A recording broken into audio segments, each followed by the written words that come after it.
Vi har valgt emnet amerikansk rap, og det har vi, fordi vi synes, det er et interessant emne.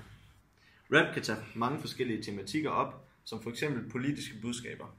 Det er der flere forskellige rapper, der gør. For eksempel Kendrick Lamar, hvis vi skal tage en af nu til dags, en rapper fra nu til dags.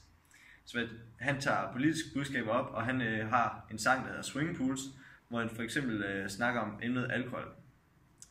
Rap er også meget populært, fordi at det kan tage mange forskellige temaer og budskaber op, uden at der er nogen, der ligesom kritiserer rappen for det. Det er meget udbredt musik, og det er kendt og hørt på global plan, og det er også derfor, at det er meget populært. Målgruppen for rap, det er lidt den yngre generation, altså sådan cirka 15 til 25 år vil jeg skyde på, fordi det er jo også først nu her, det er blevet mere populært. Hvis man sådan skal se på, hvilke vigtige faktorer der er i forhold til rapmusikken, så er det meget budskabet og teksterne, som han også nævnte. Og der er sådan ligesom en stereotyp inden for hvilken type, der hører den her musik, og det er typisk mænd, sådan de der hårde typer, der er ude i stoffer, våben og sådan, drikker meget alkohol, sådan et bestemt miljø. Og det er tit på gaderne i de store byer, hvor rapmusik ligesom bliver udbredt. Det er også, altså de forskellige appeller er også sådan en vigtig faktor i forhold til rappen, og også samfundshistorie og miljøet. Ja, hvilket fokus har vi så? Den musikalske udvikling, og så skulle vi sammenligne det med en sang fra 70'erne, og sammenligne det med en sang, som er fra nu til dags. Og derudover skulle vi også undersøge, hvilke former for lyrik, der er i rappen. Så har vi vores problemformulering med 2 spørgsmål. Hvordan har rap udviklet sig fra tiden? Hvordan har rap udviklet sig gennem tiden, og hvilke former for rap findes der? Hvilke typiske stiltræk er der, og har de ændret sig gennem historien?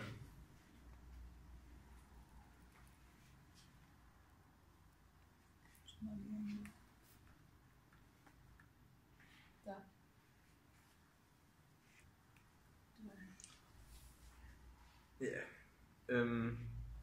Præsentationen af problemformulering. Vi har som sagt valgt amerikansk rap, fordi at det er et interessant emne, og det tager nogle budskaber og nogle emner op, som vi ligesom føler, at man kan bruge til noget. I rappen der er der dybe følelser, og man kan også mærke ligesom på rappen, om han er engageret i det, på rapperen, om han er engageret i det, han laver, om han ligesom har et budskab med det, eller om det er bare den der typiske stereotyp, om det er ligesom bare den der street, den der hårde fyr, der bare rapper.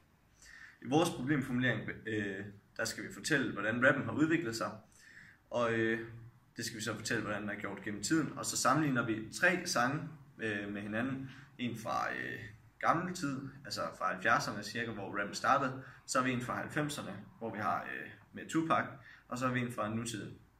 Og så vil vi se, hvordan rappen har udviklet sig, og så vil vi lave nogle analyser og arbejde med de sange. Ja. Hvis man starter med Tupac, så kan man sige, at om hans biografi, han voksede op i et meget hårdt miljø, og hans familie og ham selv var meget omgivet af kriminalitet, og for at han ligesom skulle gøre noget ved det, så flyttede han væk derfra, og der fik han så sit gennembrud i musikken.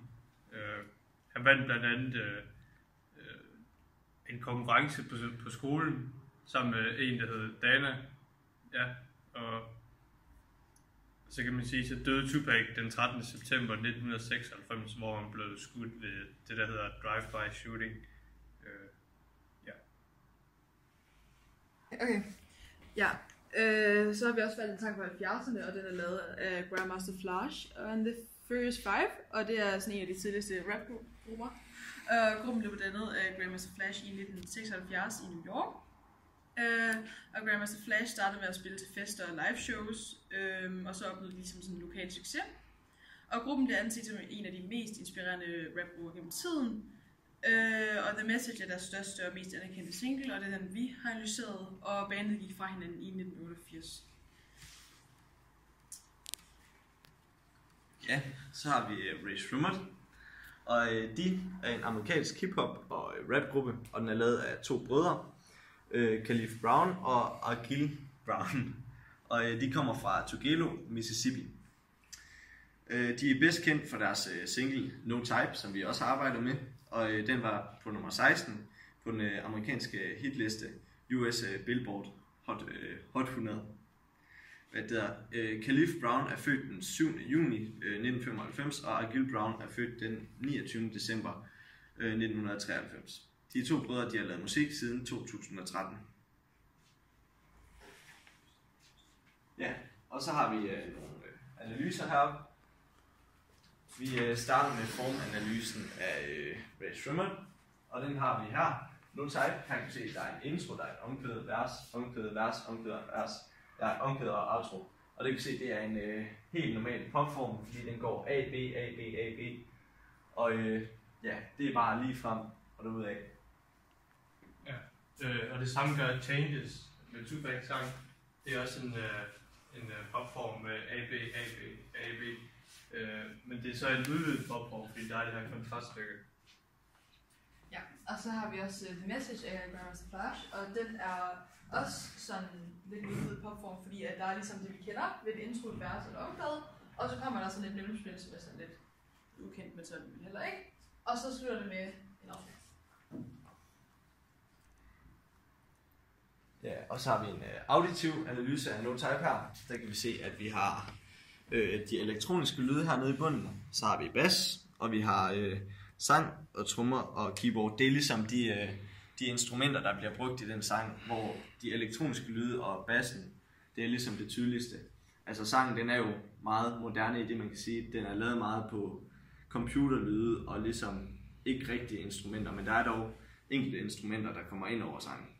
Ligesom man kan se her i formanalysen, at vi har skrevet spørgsmålstegn ved introen, og det er fordi, at den første takt ikke kommer på det første pulsslag, så man kan ikke rigtig tælle introen, fordi det er sådan elektronisk. Ja. Ja. Og ved sangen, der føler man ligesom, at rytmen og pulslagene, de går hurtigere, end de egentlig gør, og det er også derfor, at det var svært at tælle i vores intro ved takter. Ja, altså hvis man sådan skal sammenligne, så kan man sige her, at musikken den går hurtigere, men de rapper langsommere, hvorimod her går musikken langsommere, men de rapper hurtigere.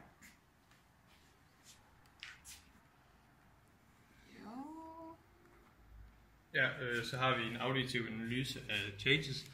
Vi har klaveret op for toppen og trianglen i baggrunden, men man hører mest trommerne og de elektroniske trommer.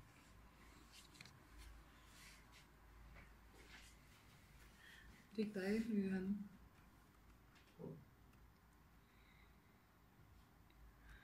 Med konklusionen.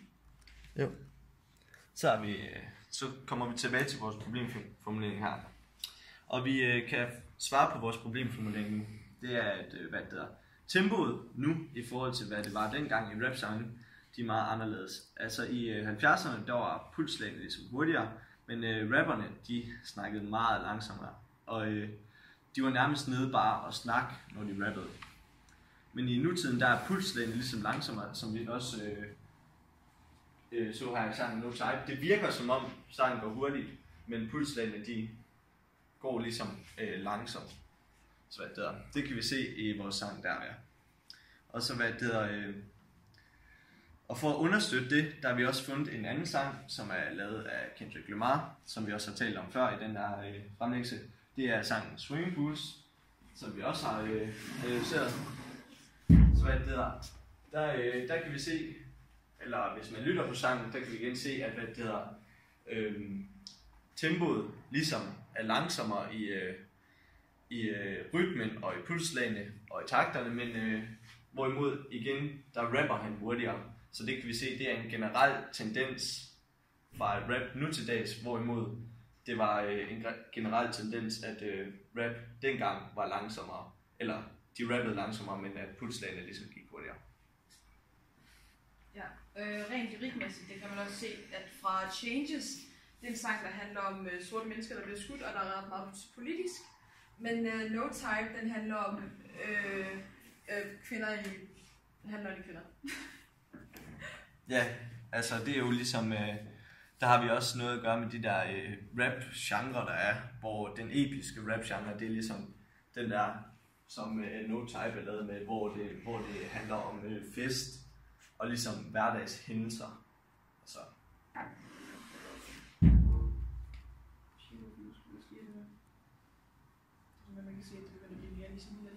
Ja, og så Så har vi arbejdet lidt med, at rappen i dag, den bevæger sig mere og mere hen imod formen pop. Og det kan man se, fordi at det kan vi blandt andet se på vores former her. At for eksempel No Type, det er en popform, og der bliver lagt mere og mere vægt i rap-sangene på omkvædet, ligesom der også gør i popsangene, hvilket ikke rigtig blev gjort i for eksempel den sang, vi har med Grandmaster Flash. Der kan man ikke så godt høre, hvornår omkvædet der kommer, og det er ligesom ikke det, man skal lægge vægt på i den sang. Og det kan man også se i sangen Swing Fools. Igen bliver der lagt meget vægt på omkvædet, og det er det, der ligesom skal fange en, når man hører sangen. Og det er jo også en udvidet popform, vi har her. Så har vi ligesom taget en popsang her, som vi kan sammenligne med. Og det er igen også en udvidet popform. Og der kan vi se, at de minder meget om hinanden, de to her. Og derfor kan vi ligesom konkludere, at det er en generel tendens for rap i dag, at den bevæger sig mere og mere over imod popgenren. Og for lige at klargøre, hvad en udvidet popform det er at man har noget, man kender, så kommer der et kontraststykke, som man ikke kender, og så ender det ligesom med noget, man kender, så det er ligesom hjem ude hjem. Ja. Var det? Yes. Nice, jeg gider ikke til at se det igennem.